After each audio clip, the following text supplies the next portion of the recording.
everyone. Happy Independence Day. This is not the ideal situation. I'm at a massive picnic. There's about 1,000 kids around. Everyone's having fun. And Qasim Rashid, as you can know, you love, he is dressed up. He's dapper. He's about to host a whole bunch of his community members. But I'm like, Qasim, I'm really pissed off about Yeah. how the establishment's having a freak out over Zoran Mamdani in this New York Times article. And I have an itch and I should be relaxing, but I can't. And Qasim's like, just give me 5 minutes. I'll do it as well. And so he's got 20 minutes. I've got 20 minutes. I hope you all could tolerate me as I'm walking around. But for those who don't know, the New York Times revealing its own ass yet again, revealing itself as an arm of the establishment, revealing the Islamophobia, the double standards that have been in place, that's representative of pretty much all of our corporate entities and Yeah. establishment, bending the knee for Donald Trump and his fascism, doing a both sides false equivalence, moving the Overton window to the right, and this kind of horrific smear campaign against Zoran Mamdani. Because Qasim Rashid, did you know? I don't know if you knew this, but Uganda is a country in Africa. And did you know that there are Indians who went to Uganda and then were kicked out by Idi Amin and were then forced to go to America where they became citizens? And did you know that Zoran Mamdani was born in Uganda and then came to America at 7, and that his parents, Mira Nair and Professor Mamdani, are actually of Asian descent, but actually trace their roots to Uganda, so that when he was actually applying for college at Columbia and he got rejected, and he saw these restrictive boxes for his identity, he's like, well, I'll check Asian because yes, there's Indian ancestry, but also I was actually born in Uganda, so it's African American. And let me clarify and put Uganda, and that was worth such a big story that based off a hack, right? Let me again clarify this. Yep. Based off of hacked information, that's how New York Times got this story, this data, but not just the hack.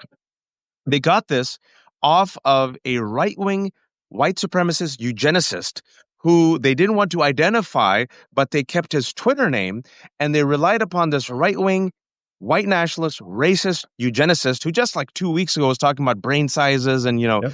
racist Nazi shit.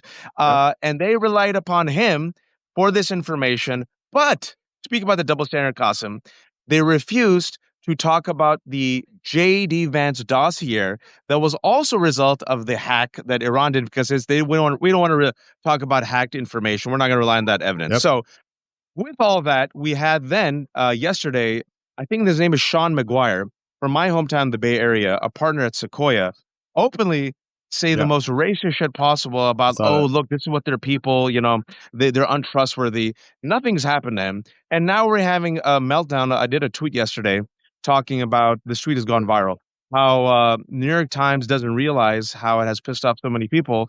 And if they don't offer a retraction or an apology, it's going to drive more people away. And all the pile on from MAGA, and they're so pissed off, and I love it. And I keep saying to them, Mamdani's going to win, and I look forward to your nervous breakdown. With all of that, I cede the ground to you, Qasim. You already said everything that is needed to say. And I'll add that I think what's driving this racist rhetoric is a recognition that they're losing control. They don't have the kind of influence that they once had. I just saw a poll come out on their most important issue, and that is protecting the U.S.-Israel relationship. In 2017, people under 50 were 14 points in favor of Israel. Do you know the new poll that came out this week shows for people under 50? Plus, Yeah, poll, right? Yeah. plus 57 in favor of Palestine. Plus 57. They're not losing control, they have lost control. And what happens when a racist outlet or a propaganda outlet loses control is they pull out all the stops and say, we've got nothing to lose at this point. We've already lost our integrity, our credibility, our trust, our reliance, our subscriptions. Let's do whatever we possibly can to reach out to a racist base to replace the people that we've lost. And what I would say to our fellow Americans out there, because we're both under 50 still, we're still a few years away, but we're under 50, is this is the time to double down on these talking points of basic human justice, of basic dignity. Do not back down. Continue to invest in support. And I'll make this plug numerous times, but if you're not already subscribed to Wajahat, subscribe to him, because he's able to provide this content and support with your support. And I am too. But the bottom line is, this is why it's happening. When you have a system built on white supremacy suddenly lose the control and influence that it has, it lashes out. And Wajahat, I said this before, I'll say it again. My fear is that this is going to get someone hurt, someone named Zoran Mamdani, because these kinds of, we saw a couple of weeks ago, this fascist killed 2 Minnesota Democrats, tried to kill 4. We saw in Idaho, this guy lured out firefighters and shot them. I mean, we're seeing a massive spike in violent reactions from people influenced by these, basically racist tabloids at this point. And I fear for people like Zoran Mamdani. And so that's where the solution has to be that we collectively work together, recognize the massive influence that we have. Because I can tell you, as bad as it is, and I'll throw it back to you on your thoughts on this, I feel like it's going to get worse if we don't take action now. I think you touched upon it. Is what we're seeing is a collective meltdown of the rich and powerful because they Yeah. can't control the narrative, right? They Right. unleashed all their power to destroy Mamdani. Everything. Yep. Bill Clinton, Clyburn, New York Times, smear campaign, millions of Yep. dollars, APAC, ADL, and still the people said, "We'll go with this Muslim guy born in Yep. Uganda named Zoran Mamdani, who is a New York City assemblyman." And the reason for it, sorry, I got kids in the pool. I The love. reason for it, and I was just talking to someone right before we went live, is because of his message. What's his message at the end of the day? You know what? New York City should be affordable for everyone. You What know a what? concept. Yeah. Yeah, you know what? I'm going to criticize the billionaires. You know what? I'm going to stand up for the immigrants. You know what? I'm going to stand up for the LGBTQ communities. You know what? I'm going to stand up for Muslims. Everyone should have a chance at an affordable life, affordable Yep. housing, affordable a rent, right? And instead of like bending the knee to the corporate bureaucrats and bending the knee to the oligarchy, I'm going to do a grassroots campaign. I'm going to do something super traditional. I'm going to build a multiracial network. I'm going to reach out to everyone. I'm going to message to everyone, and I'm going to be consistent on my principles and messages, and I'm going to go hard in the paint. Free buses. Why the F Yep. not? Freeze rent. Why the F not? Yep. Medicare for all. Let's do it. Right? Yep. Donald Trump, you're going to do the birther conspiracy against me and say that you're going to strip me of citizenship and going to try to deport me. Bring it. Yep. Go ahead. If you I'm come not going after to be the intimidated. immigrants Yeah. here, yeah, Yeah. He said we as will I'm a not be mayor, I'm not intimidated. going to Yep. let you. Yep. Yeah. And so you see that passion and that sincerity and that authenticity of message win over so many people. And I was just telling someone right before I went live that some people who voted for Mamdani also voted for Trump. In 2024, some people who voted for Trump also voted for AOC. In 2016, some people who voted for Trump were also going to go for Bernie. Why? Not because they're democratic socialists. And I was also talking to Mike Madrid, who I call the Latino whisperer. That piece came out yesterday. He said Latinos in 2016 were actually lining up behind Bernie because of the economic populist message. They don't care about these labels. They're like, this guy is authentic, he's fighting, he's sincere. Okay, he'll make my life better. And Yep. he said the reason why so many voted for Trump is because they got sold the bullshit and they thought he might make their life better. However, he said Trump has already done an overreach. The right wing has already done an overreach with unleashing ICE. And now you're seeing those same people turn. And he Yep. said the Latinos turned in 2018 once he started overreaching with invasion. So speaking about overreach, folks, now we got the Marines in Florida. We got friggin' ICE and National Guard terrorizing LA. And then this week, the world's worst bill, the billionaire bill, which Qasim, you've talked about a lot. Yeah. Go subscribe to Qasim. The numbers, he always does the numbers. 17 million people will be kicked off of Medicaid. Nursing homes will shut down. Rural hospitals will shut down. Food supplements will be gutted. Medicaid is going to be affected. Americans will die. And Republicans are gloating about this. And Yeah. folks, I said it last weekend when it came to a chance for Democrats to spend the Sunday show informing people about this bill and the $175 billion is going to go to ICE, making it more powerful than most militaries around the world. Yeah. They instead denounced Mamdani. And Yeah. I agree with you. I worry about his health. And I think they're realizing in real time, oh shit, we don't have power. People aren't listening to us. And like a child who's put to bed, they're most upset right before they're put to bed. And so they're going to go scorched earth, Qasim. What I've said Yep. for a couple of weeks, they would rather burn the party down, the establishment down, the city down, than to have a person like Zoran get in power. And you saw this this is shameless, this New York Yep. Times speech. I mean, think about destroying your reputation for this. I yield the floor to you. They did the same thing with a crappy piece by Brett Stevens, who has literally fabricated accusations of anti-Semitism to make it seem like he has some validity here. Tom Suzy, the Democratic New York congressman, write a hit piece against Mamdani on the eve of this, disgusting bill that was passed. I mean, this bill is horrific. It's turning us into a police state. It will jeopardize the lives of tens of millions of Americans. And establishment Democrats are doing what? They're writing op-eds denouncing the one guy who got record turnout, doubled youth turnout, and won an election the old-fashioned grassroots way. It's just mind-boggling stupidity to me. And I will say this: I've gotten some emails from folks saying, "Well, how do we know Zoran's ideas work?" And to that, I have two responses.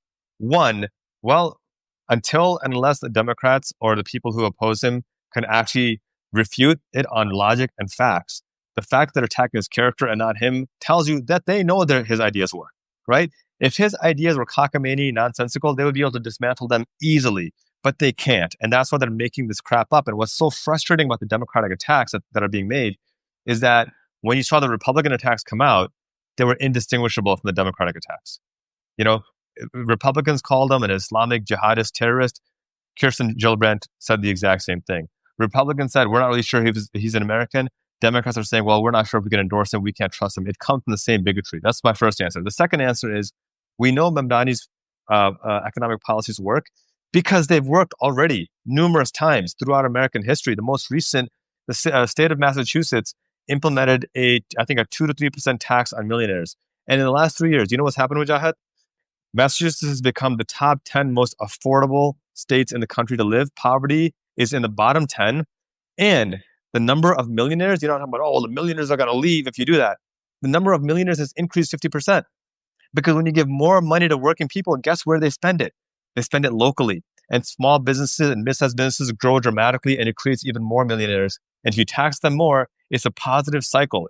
That's the actual trickle-up economics that works. You build it from the working class up, and more people get wealthier, not hoarded at the top and let people starve and beg for crumbs. And so I guess, so let me throw it back to you, Wajahat. My question is this.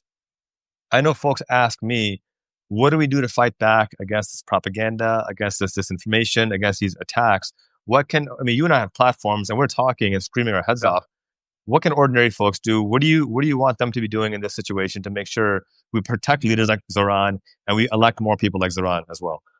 So, real quick, because there's some weird glitches on my Substack Live, I can't see how many people are watching, and I can't read 800. any comments. Oh, wonderful. 820, yeah.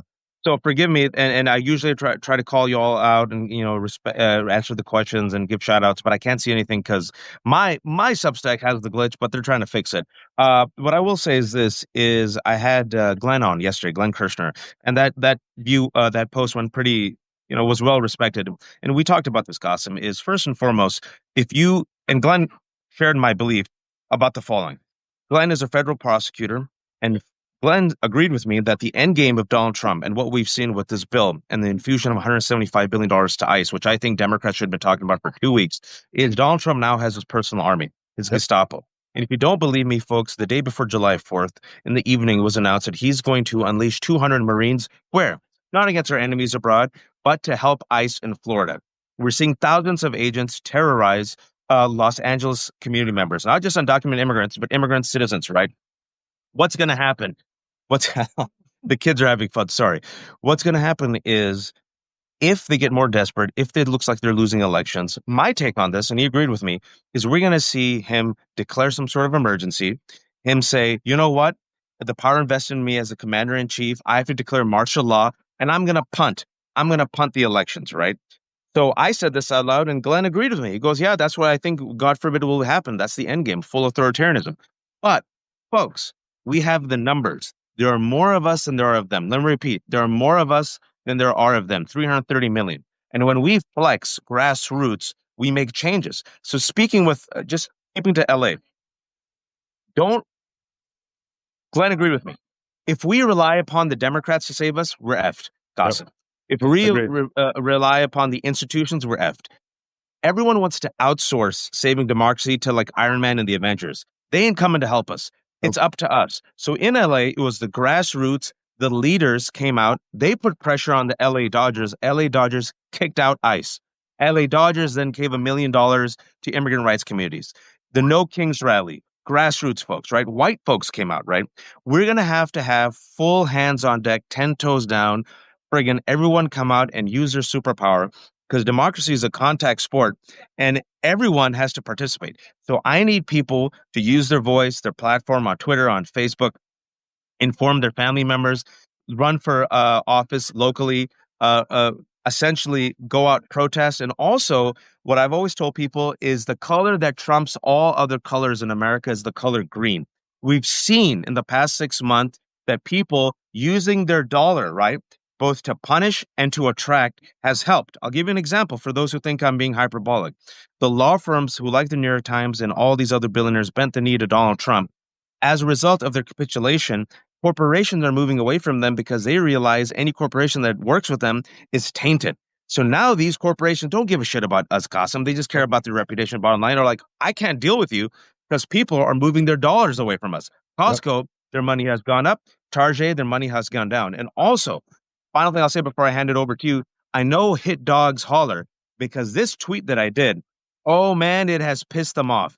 Good. They've come out all day. I mean, they've spent July 4th and July 5th coming after me because I called out the New York Times, and I'm talking about all of right wing, all of MAGA. That guy Sean McGuire, that racist from Sequoia, even he responded to me. So Qasim, the right wing hollers when they're threatened. I have seen it a million times. I'm getting it right now. I'm being accused of the most racist, disgusting things in my DM. I get it. I know you get it. And guess what? It just emboldens me to keep going. I'm getting a lot of emails from folks, by the way, positive emails from folks saying, "What do I do?" And my answer to them every single time is, "Be your champion locally." You're not going to solve the nation's problems sitting in some small town, but you can solve that town's problems. And we get enough towns working together, it's going to make a big difference. So get hyper local. Someone said, I look locally. There's really nobody doing anything. I'm like, well, then you're it. You're the guy. You build it.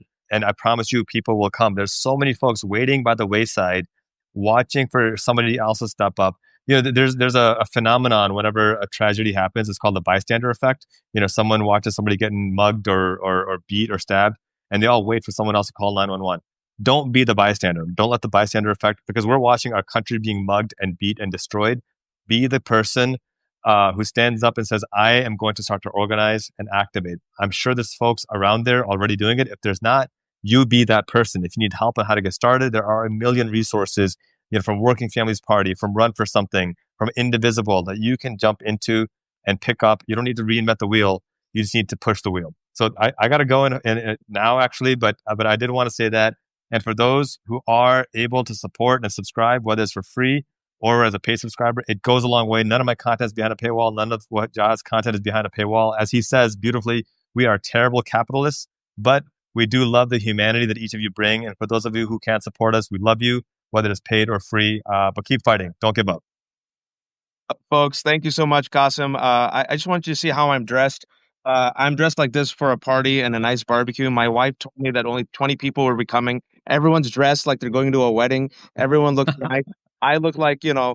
Like literally, there's another person here who I won't name who's kind of well known in our communities, and his wife brought him a collared shirt. But this is how I'm dressed. So, Nice.